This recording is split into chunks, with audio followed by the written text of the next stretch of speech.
Hello, my name is Chelsea Cromarty, Assistant Director for Counseling and Career Services at Rockingham Community College.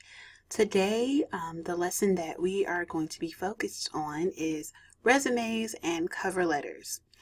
So as you see here, first thing that you'll be able to see is the resume template. This is the same template that we utilize here in our center. So this is what we're going to be focused on today. Resume templates there's a lot that are out there, but we took this one because we felt like this resume template in particular was the easiest one, not as confusing, really simple, clean cut, and straight and to the point. And that's what you want in a resume. You want your resume to be easy for the reader to read so that they'll be able to scan it in 30 seconds or less and have a good idea of the type of candidate that you are, whether you're qualified or not. So what we're going to do is start at the top and work our way down to the bottom, and we'll be good to go.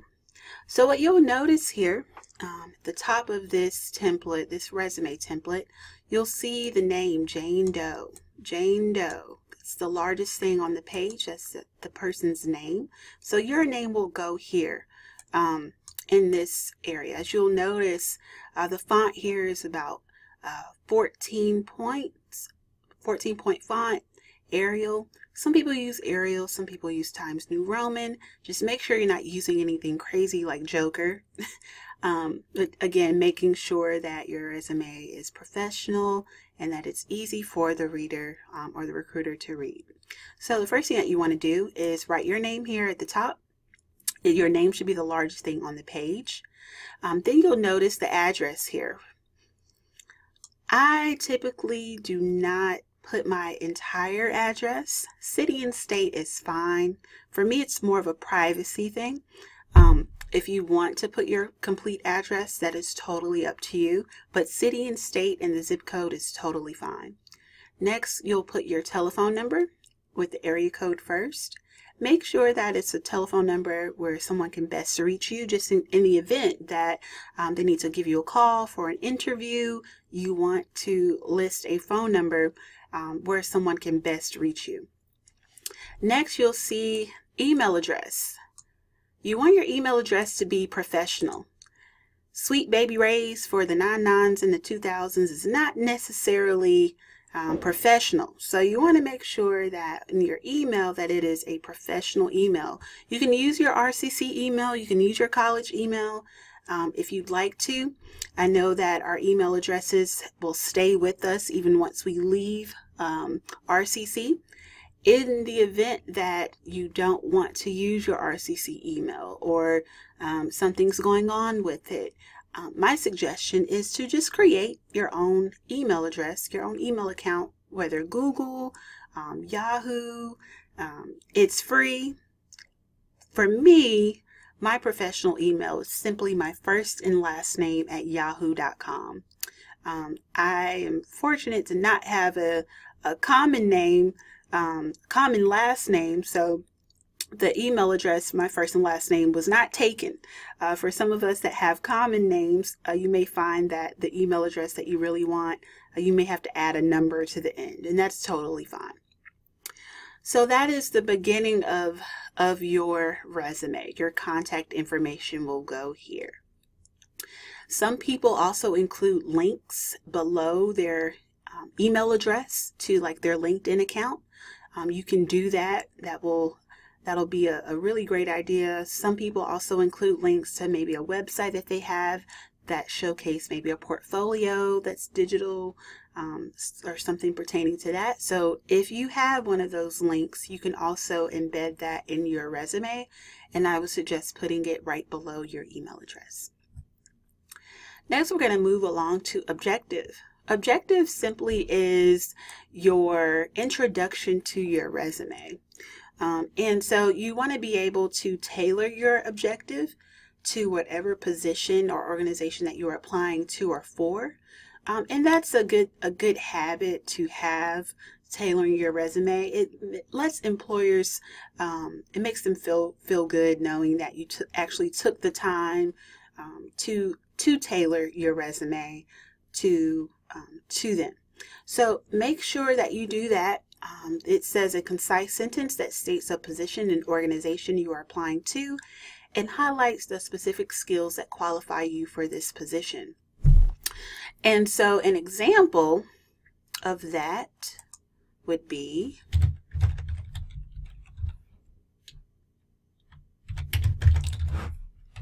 seeking a full-time position as a customer service agent with, let's use Best Buy as an example, organization where I can grow and become part of a dynamic team. Alright, so we'll highlight the example here that we're listing.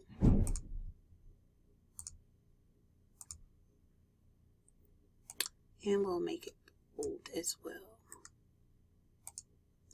Alright, so an example for an objective is seeking a full-time position as a customer service agent with Best Buy, an organization where I can grow and become a part of a dynamic team. So what I want to do is show you all just a few things. So I'll unbold it. And what I want to show you is in this one sentence, you have a lot of information in here. And I've pretty much tailored, again, this objective to the position that I am applying for. So in this sentence, I told you what type of position, right? It's full-time. I named the name of the position, or I named the position rather, customer service agent. I gave you the name of the organization, Best Buy. And I told you what I hope to get and gain working with the organization. So I hope to grow and become a part of a dynamic team. Right? So again, that is your objective. Right? Let's look and see what our note has here. Well, my former colleague, Ms. Tierney, stated that the objective is optional. For more specialized position, when a cover letter is required, skipping the objective is okay. Right? Now, you can do an objective or you do not have to. I strongly suggest that you have an objective, and I strongly suggest that you tailor your objective to whatever position that you are applying for. Now, sometimes if you are going to an event like a career fair, right, and you may not know exactly who all is going to be there, but you know that you're going there, you're going to be seeing employers, and you want to pass out your resume to multiple people. So in that instance, you may not be able to fully tailor or be as specific as you can with your objective because you don't know the name of the organizations and you may not know the name of the positions that you're applying for, right? Specific positions that you're applying for. So what you can do in that instance, can do something like this. We'll do another example here.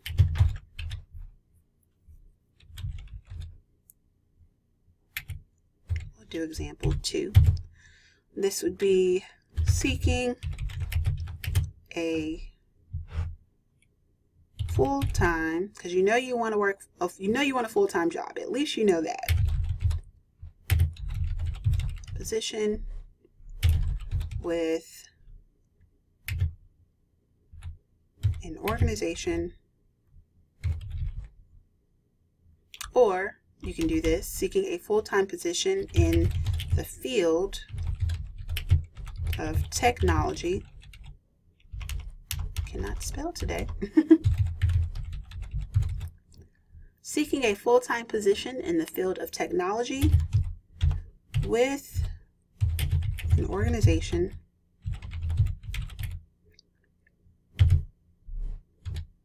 where I can grow and be part of a dynamic team.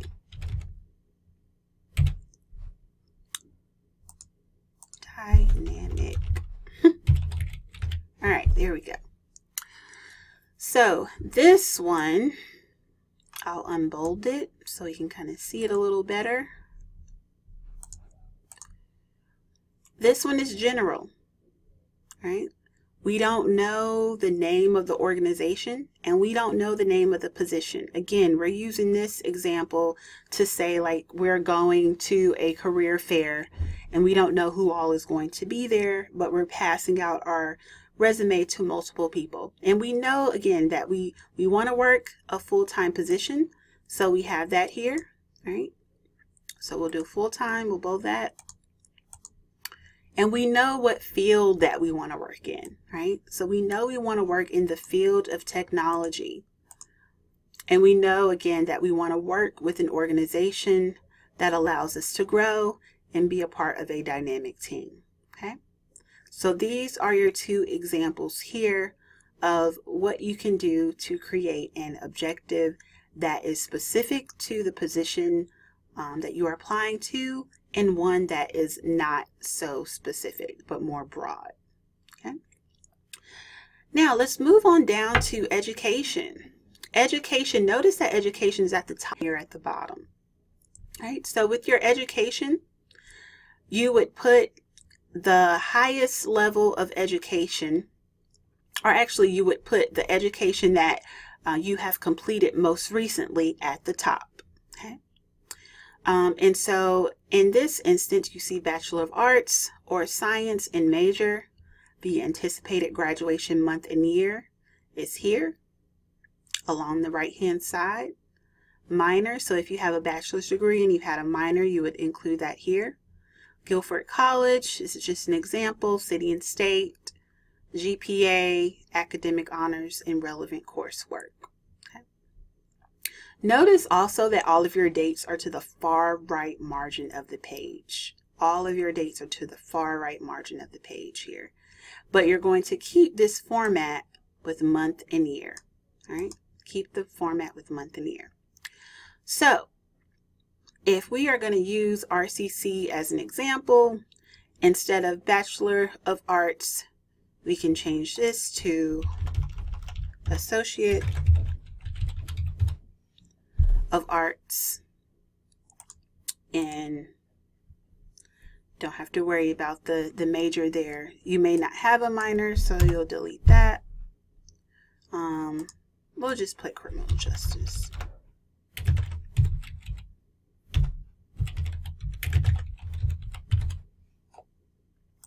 And sometimes you may have to play with it, the tabs a little bit. Right here, we're going to put Ham Community College.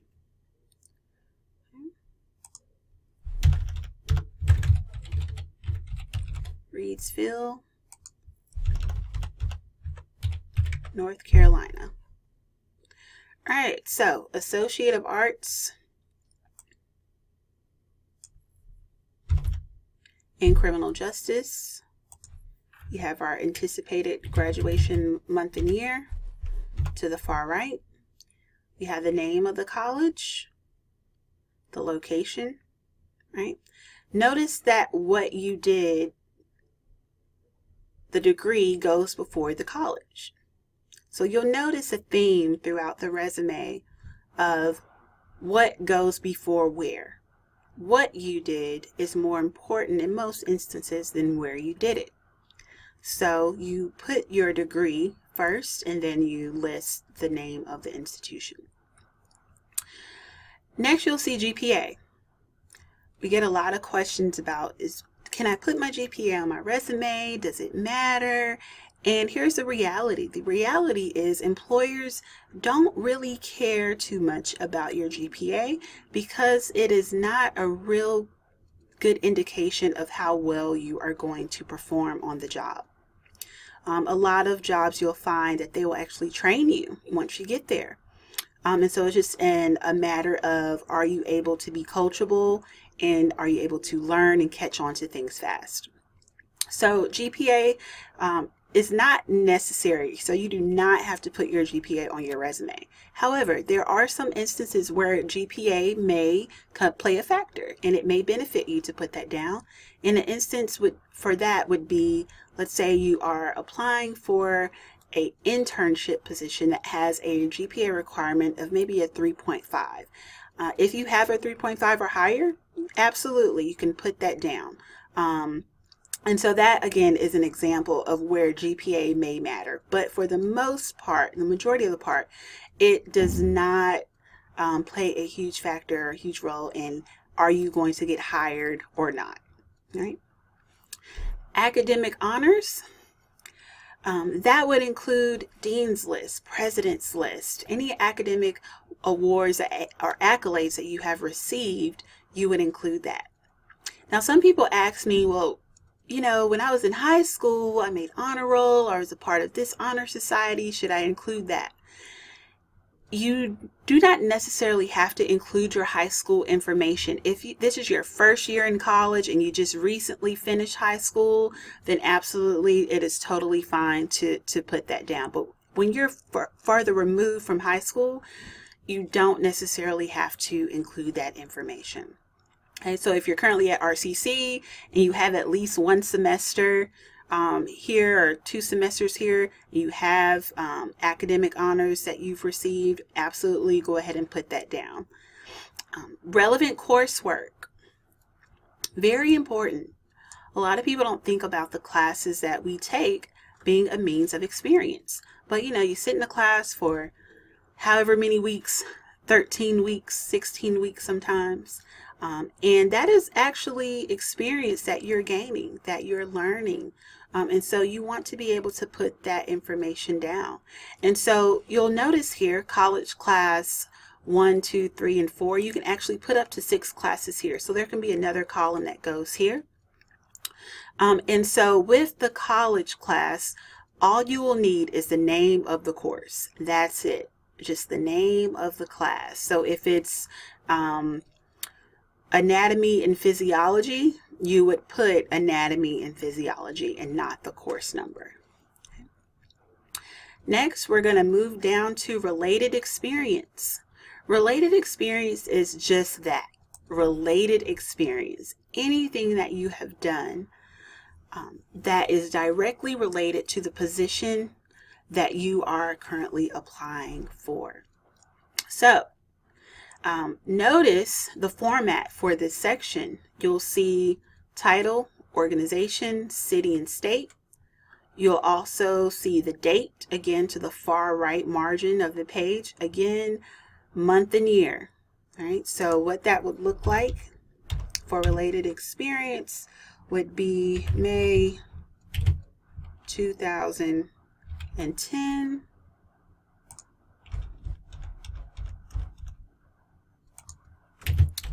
through May 2015.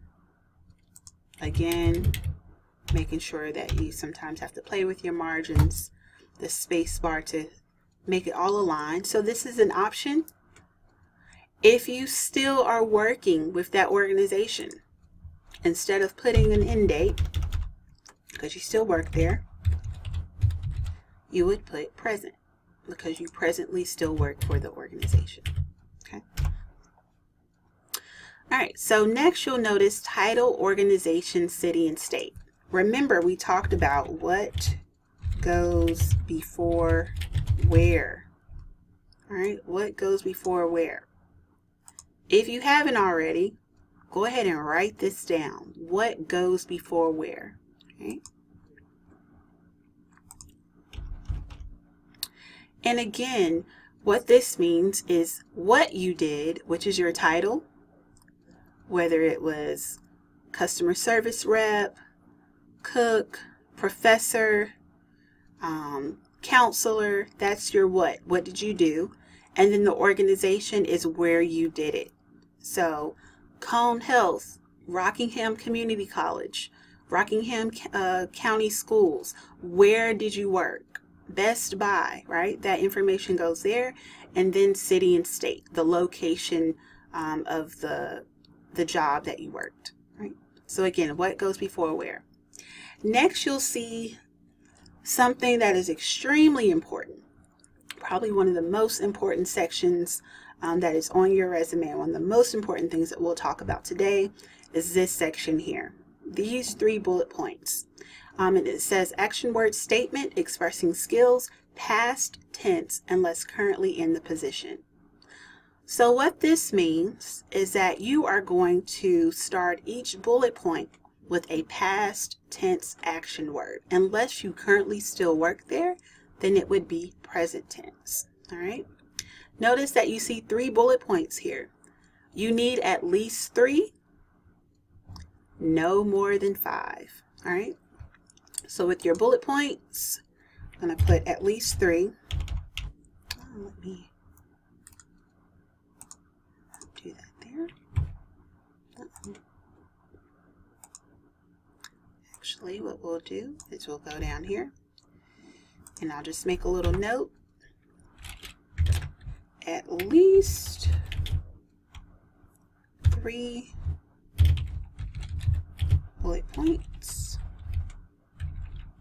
no more than 5. Okay? At least 3 bullet points, no more than 5. All right? Once you 3 bullet points is making sure that you have at least enough information for the reader to read or the recruiter to read. They want to be able to have a good indication of your skills and your experience to determine whether you are a good candidate or a good fit for the job. So having anything less than 3 bullet points is not going to give them enough information. And no more than 5 bullet points. Once you go past 5 bullet points, now it's becoming too much of a narrative. Now it's too much for the reader to read, right? The average amount of time that a recruiter is going to spend on your resume initially is 30 seconds. 30 seconds. You have 30 seconds to gain their attention. And so the way that you do that is make sure that you have a really good format, that it's clean, it's concise, it's to the point, and that you have these bullet points that are designed for them to be able to read and scan through. All right, so action word statement expressing skills, past tense, unless currently in the position.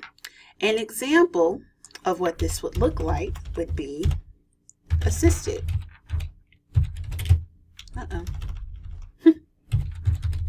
Assisted, organized, communicated, right? Responsible for, right? Aside from responsible for, everything else ends in ed. Assisted, organized, communicated, right? These are past tense action words. So these are words or phrases that you want to start your bullet points off with. Find a word that ends in ed. And there's a ton of information that's online. If you Google past tense action word, there are tons of lists that are out there from A to Z that you can utilize to help you throughout your writing process, right? Okay, and so let's say that, you know, we worked at Best Buy, right? Again, you could say assisted with organizing files, communicated with customers, responsible for keeping track of documents. So that's how you want to be able to write that information out. Right? Very concise, straight into the point. Okay.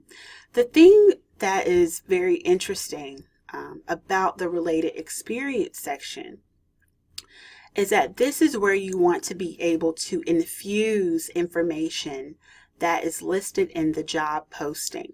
So if you've ever gone online and applied for a job, one of the things that you looked at first was the job posting or the job announcement. In that, you probably noticed a few things, two things: preferred qualifications and minimum qualifications. Looking at those two things, preferred and minimum qualifications within a job posting, that is where they're telling you exactly what it is that they're looking for in a candidate. So your responsibility is to make sure that you find a way to infuse that information within your resume, specifically in this section, related experience, right? So if an organization had that they wanted someone who exuded excellent customer service, right?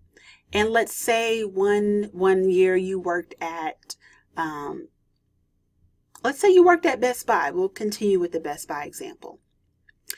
What you need to do is make sure that you put something about excellent customer service in this related experience section, okay? So making sure, again, that you infuse what they're asking for within minimum and preferred qualifications in your related experience section, right? There's a reason for that. The reason for that is probably the most important information that you will hear today. The reason for that is because we are living in the age of automation.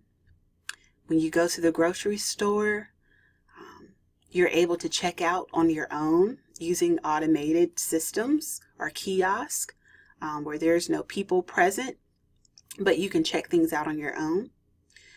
We all have smartphones. We're able to pay our bills online, but automation is actually affecting how people get jobs. And one of the most important things that I want you all to remember is that once you apply for a position, it's again very important to make sure that you pay attention to minimum and preferred qualifications and try to find a way to infuse that information into your resume and your cover letter. A reason for that is because human resources offices around the country, they get so many resumes and cover letters for people who are applying for their jobs within their organizations. And they just don't have the capability to physically go through all of those resumes. Now, sometimes you'll have a small business that's able to do it. Sometimes a small business may say, hey, come drop your resume off, right? But for your larger organizations, places like Walmart, Target, Best Buy, places like Google, organizations like that, they get a lot of resumes. What they rely on is automated software, right? Artificial intelligence software. This software allows for them to be able to filter out resumes, filter out people who are qualified and people who are not. I'll give you an example. There was one night, it was a Saturday night around 11:30, and I had applied for a position with an organization, and it's 11:30 on a Saturday night. I applied for the organization, hit submit, and literally probably about 10 minutes later, I get an email saying, thank you so much for applying for our position, but we are deciding to continue to look at other candidates.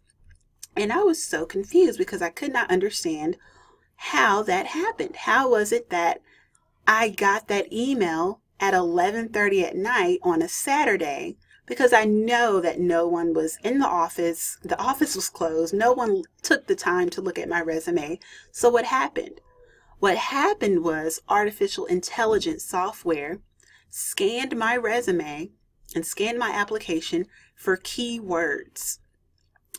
Those keywords determined whether my resume got into the hands of an actual person or I got that email at 11:30 at night. So here's the deal with keywords. The keywords are listed in the minimum and preferred qualifications of the job posting. So if they say, we want someone who has excellent customer service experience, or we want someone who is proficient in Microsoft Word, PowerPoint, and Excel, if that applies to you, you want to make sure that you say somewhere on your resume, excellent customer service experience and proficient in Microsoft Word, PowerPoint, and Excel, to make sure that the artificial intelligence software can pick up those keywords. Because what happens is they give you a percentage, and based on the percentage that you get, that determines whether your resume goes into the hands of a person, or again, you get that email at 11:30 at night on a Saturday like I did. All right. So pay attention to the job posting. That is your lifesaver. A great tool to use is print off the job posting. So once you find a job that you're like, I gotta apply to this tonight, this is my dream job, I really want this job, print the job posting off, get a highlighter, and highlight the things that you feel apply to you. Highlight what you feel you are qualified at. And then go back and try to infuse that information into your resume. It will save you a lot of time trying to figure out, well, what did I do on the job, or how do I find a way to infuse this information, right? So doing that. Now, what I just mentioned is sometimes people struggle with this section because they have no idea, or they can't remember what it is that they did on the job. Sometimes people, they're applying for jobs and they have jobs on their resume that happened maybe 10, 20 years ago. And sometimes it's kind of hard to articulate what it is that you did at a job that's so long ago. So my suggestion, if that is you, is simply go to Google, type in the job title, and see what comes up. You may find that the job that you had within that organization is still out there, and you're able to kind of pull information from job postings that are online.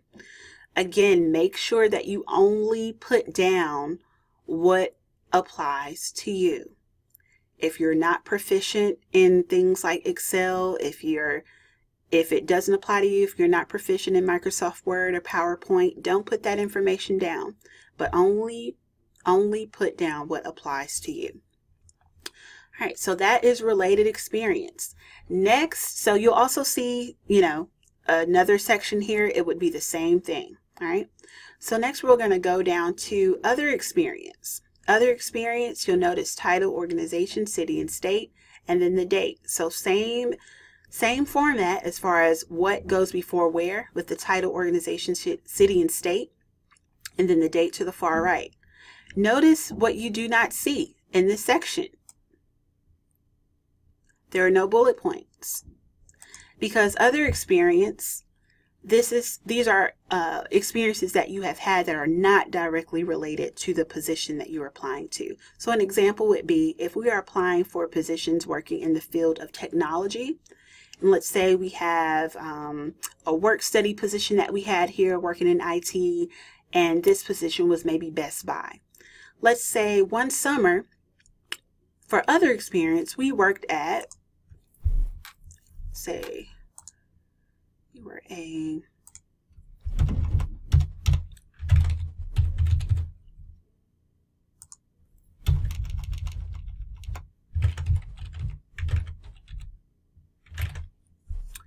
so let's say we were a server at Chick-fil-A, right? And so with Chick-fil-A, had a wonderful time. You worked there. You got all the ice cream cones you could imagine for that summer. But working at Chick-fil-A is not directly related to the position that you're applying for, working in the IT field. So they don't necessarily need to know the in and outs of your daily functions at Chick-fil-A. So that's why you don't see any bullet points here. It's simply title, organization, city and state, and then the date to the far right. Okay. If you do not have a lot of experience, you may have 5 things listed under other, and you may have 1 thing underneath related, right? that's not a resume that you want to submit, because employers will be hyper aware of the fact that you don't have a lot of experience up here. So if you are dealing with the fact that you are applying for a position and you don't have a lot of experience in that area, or you just don't have a lot of job experience, period, what you can do is change this from related experience to professional experience. All right? And that would be just combining your related experience and your other experience together. So again, if you combine the two, you change related experience to professional experience, right? And then you're going to take away the other experience section. So it would look just like this.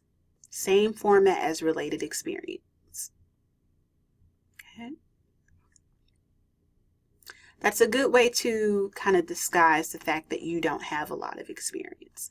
Now, professional experience, related experience, again, that can be anything that you've done that, that showcases that you've worked. So professional experience or related experience, that could be an internship. It could be a work study position. It could be a job that you held.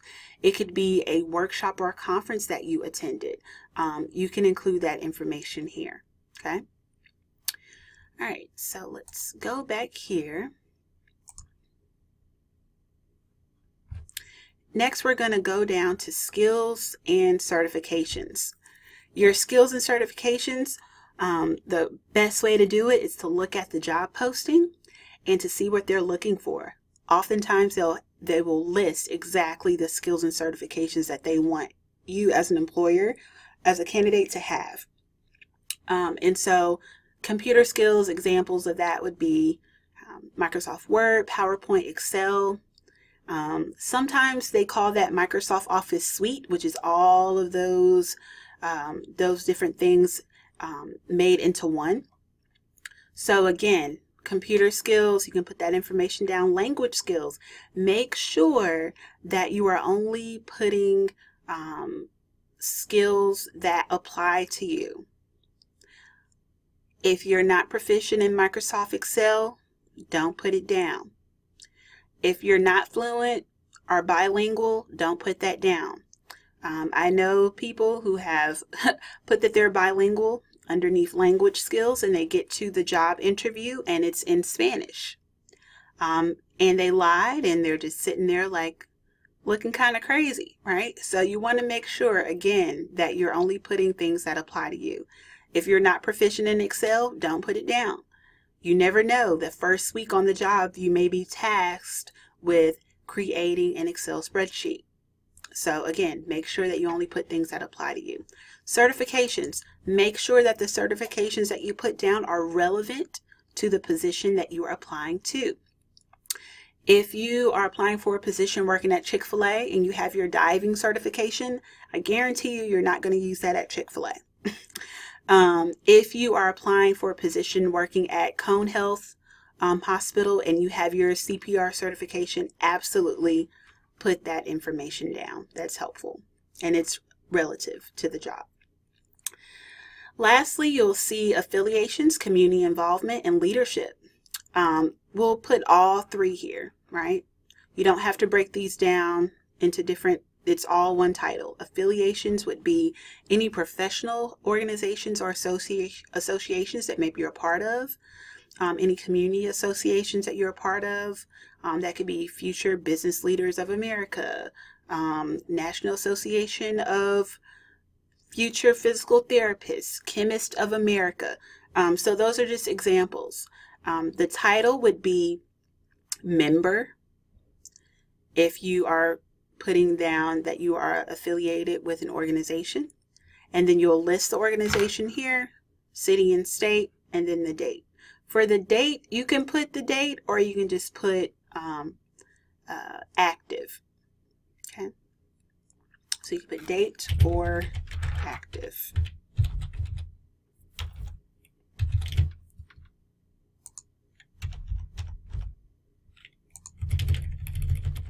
That just means that you are actively involved in these organizations.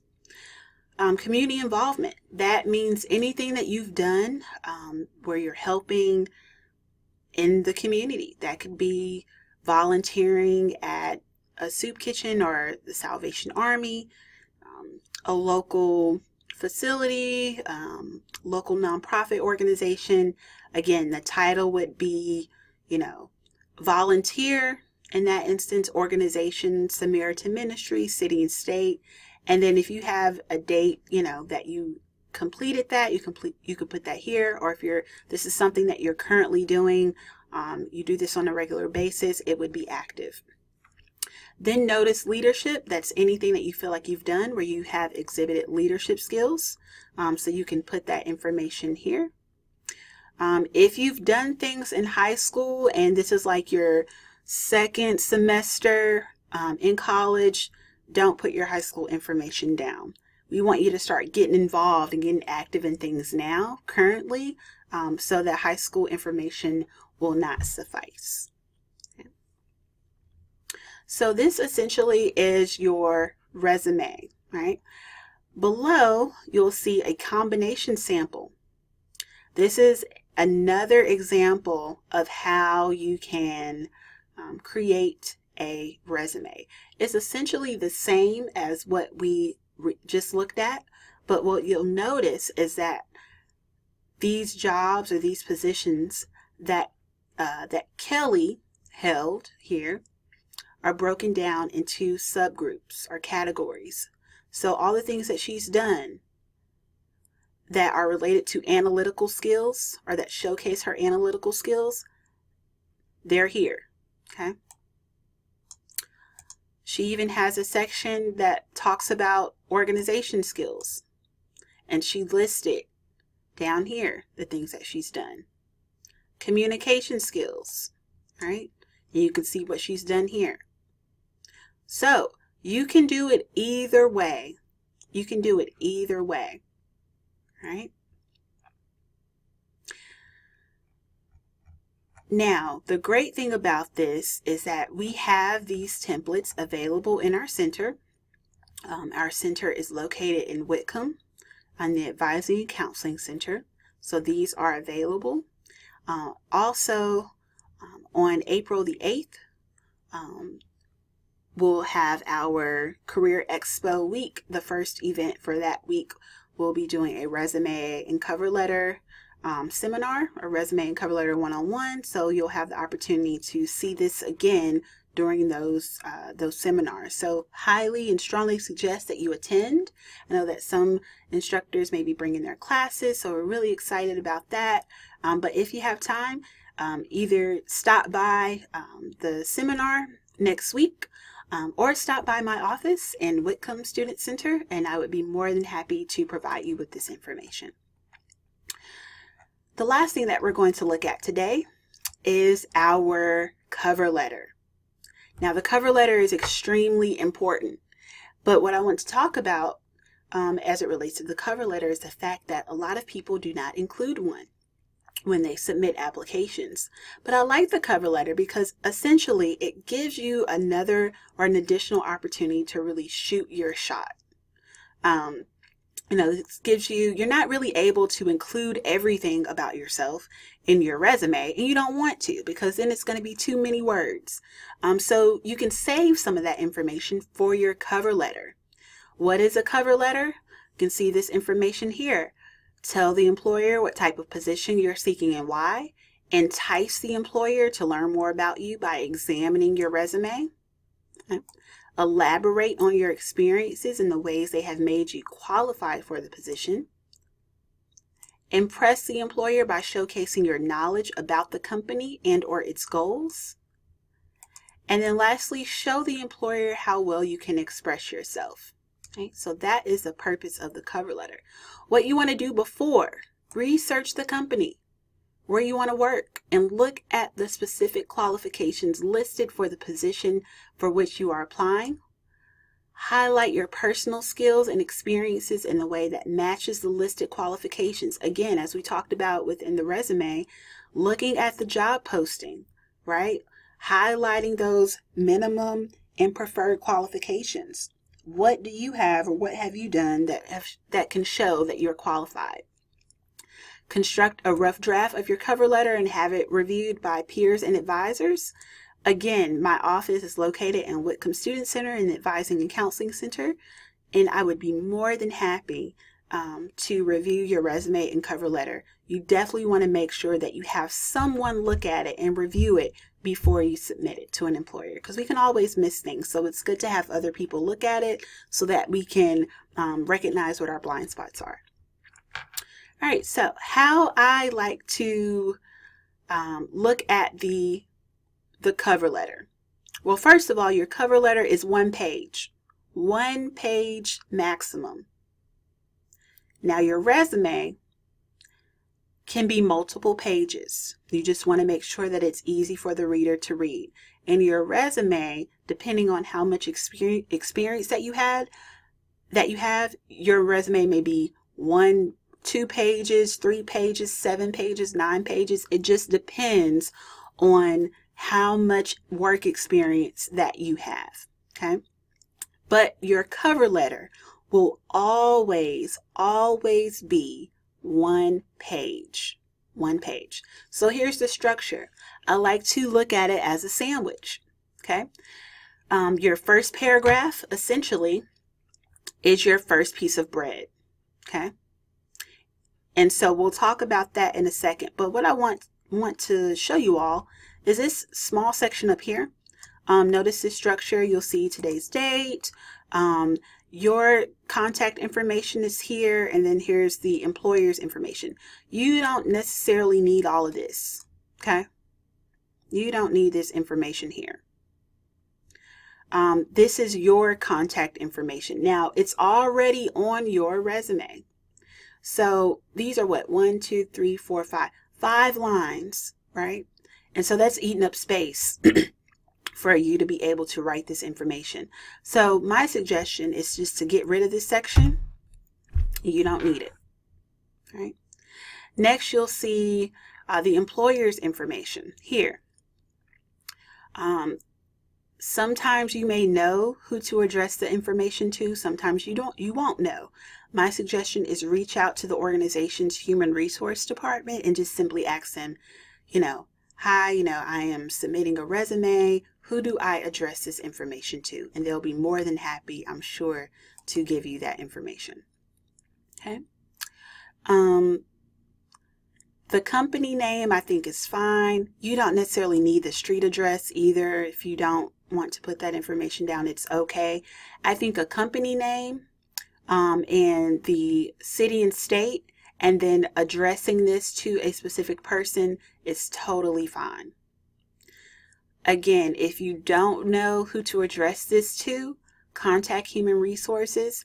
If you still don't have an answer, you're unable to reach them, Dear Hiring Committee is totally fine. Or Dear Human Resources Recruiter is our Human Resource Manager. Okay? So again, instead of Dear Mr. or Mrs., if you can't find out who this person is, Dear Hiring Manager or Dear Human Resources Manager or Recruiter is totally fine to go in this section. All right, so we talked about earlier that our resume, the objective is essentially the introduction to our resume. Your first paragraph of your cover letter is essentially an extension of your objective that's located in your resume. All right, so let's talk about it. Again, I like to look at it as a sandwich. And for me, the sandwich piece, your first paragraph is your first piece of bread, right? So it says here, the opening paragraph should state why you are writing, explain why you're interested in the organization and the position, and if someone referred you to the employer, this is the best place to mention that person's name, okay? And we can move this section up here just a little bit. If I can do that. All right, so it says, be sure to entice the reader and make them want to know you better through your enthusiasm. All right? So that information is here. Okay? The second and third paragraphs If the first paragraph is your first piece of bread, then your second and third paragraphs, that's your meat, your lettuce, tomato, pickles, onions, whatever you want to put in your sandwich to make it good. That's what goes in the middle, right? And so the second paragraph here, it states that the second paragraph is devoted to explaining how you're qualified. Draw attention to your resume and highlight specific skills, achievements, and qualifications related to the position. Talk about any relevant experiences, especially if not mentioned on your resume. Avoid making this section into a list by breaking things up using short examples to expand upon and illustrate certain qualities. Okay? So again, what are your experiences? You don't want this to be the same thing that's listed on your resume. Talk about some other things. If you mention on your resume, that you worked at Chick-fil-A and, you maybe dealt with, excellent customer service experiences there. You did a great job.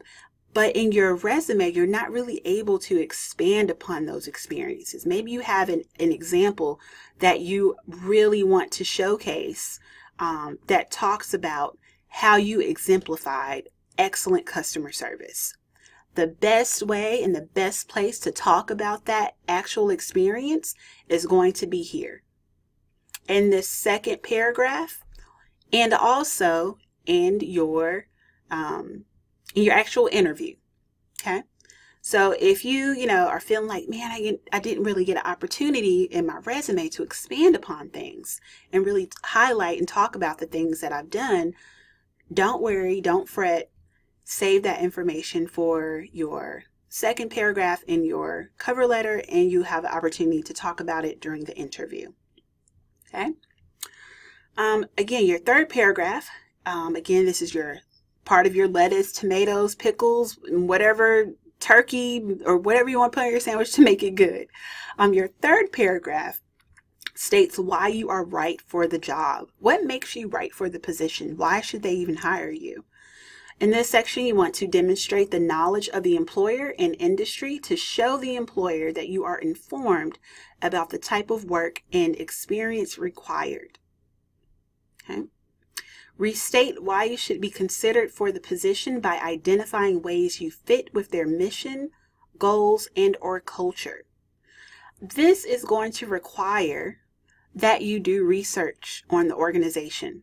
We talked earlier, before we started with this page, about things that you can be doing beforehand. So research the organization, go to their website. If you know someone that works there, ask them, what is it like? What's the culture like there? Look on their website. Are they known for anything? Have they won any awards recently? Are they known for research? Have they done a merger or something recently? What are their mission, their goals, their values? Do they closely align with your personal mission, goals, or values? So those are things that you want to be able to talk about and highlight. This is a great example here within this this template. And so definitely take an opportunity to look at this. If you can screenshot this on your phone right now, if you're looking at this on your phone, or if you're looking at this on your computer, if you want to screenshot this, absolutely do so. Again, I have templates in my office in the Advising and Counseling Center. So can definitely get this information to you, but very important section here. Okay. And then next it talks about focus on what you can contribute to them, not what they can do for you. I don't really agree with this totally, because I feel like when you are applying for a job, and when you're in the job market, it's a two-way street. Not only are they trying to figure out, are you a good fit, but you're trying to figure out, are they a good fit for you? And so I feel like it goes both ways. All right. And then lastly, if this is a sandwich, you have your first paragraph, your first piece of bread, your second and third paragraphs. This is your meat, your lettuce, tomatoes, pickles, onions, whatever you want to put on your sandwich to make it good. And then your last paragraph is your last piece of bread, where essentially you're bringing it all together and you're wrapping it up. You're thanking them in advance for their consideration and you look forward to discussing your skills furthermore in an interview. This closing paragraph states what you will do next, or what you would like for the recipient of the letter to do next. Request an in-person meeting or inform the employer of a specific time frame when you will contact them. You can include your phone number and your email address in this section in the event that it does become separated from your resume, and then thanking the employer for their time. So again, that information is here. You want to make sure that you have a space for your signature, and then you want to actually type your signature or type your name here. So your signature and then your typed name goes below the signature. Okay. This essentially is your cover letter. Now, when you go to upload your resume and cover letter online, sometimes they'll have a section for both, or sometimes it'll be just a section for your resume only. My suggestion, whenever you're applying for a job, include both your resume and cover letter, whether they ask for it or not. Including a cover letter will put you ahead of the game. It'll make you stand out because there are a lot of people that don't do that. So again, if it during the uploading portion of your resume and your cover letter, if they only have a section or a space available for you to submit your resume, just make your resume and cover letter one document, just how you see here. You see, this is one document, but we have the cover letter first, and then we have the resume. And you can save this as one document and just upload it so that the employer will have both your cover letter and your resume. Okay. Next steps. Come see me if you have questions. Again, my office is located in Whitcomb Student Center, which is located on campus of RCC.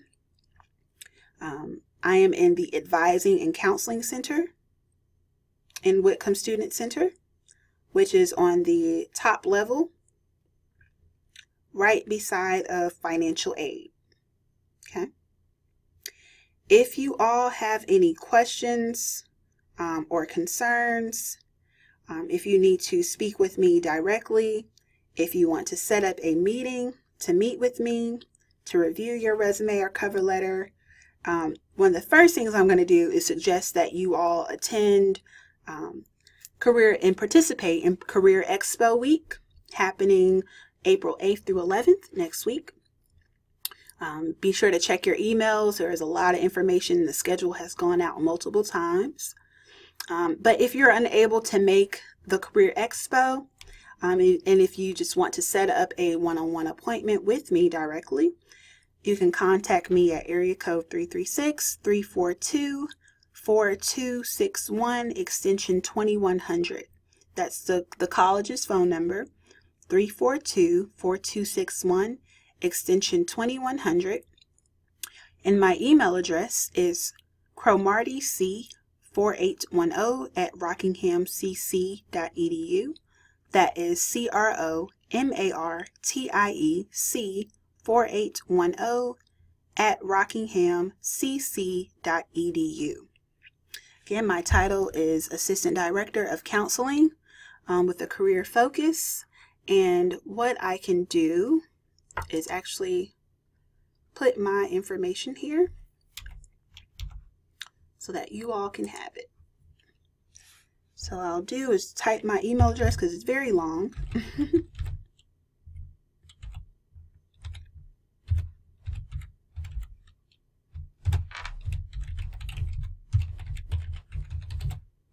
Right. So this is my email address here, phone number,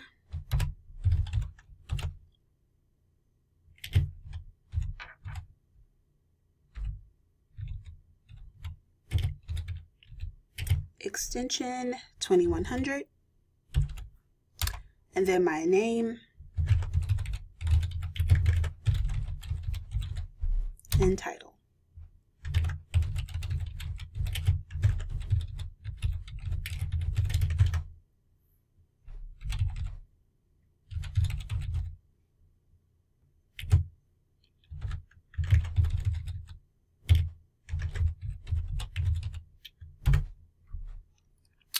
All right. So I hope that you all were able to learn something new today. I hope this information was helpful. If you have any questions, again, feel free to contact me at the email address or phone number above. And I look forward to seeing you all at the Career Expo. And I look forward to getting a lot of emails from you all about appointments and hopefully some questions that you all have. Thank you and have a wonderful day.